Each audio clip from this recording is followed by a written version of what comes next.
Abot sa 1,000 dayuhan mula Africa at Middle East. Humihiling naman ng asylum sa Pilipinas. RH number 9, Tina Nolasco. Tina.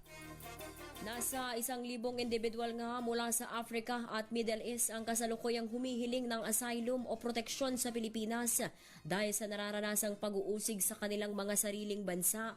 Itong sinabi ni Chief State Counsel Dennis Chan kasabay ng paglulunsad ng National Refugee Day sa Department of Justice ngayong araw na ginugunita sa bansa tuwing ika-20 araw ng Hunyo.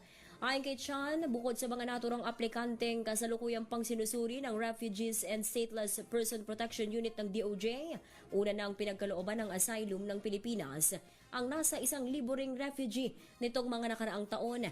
Kabilang anya sa mga ito ay naharap sa pag-uusig sa kanilang sariling bansa dahil sa relihiyon, lahi, kasarian, politikal na opinyon o pagiging miyembro ng isang partikular na grupong panlipunan.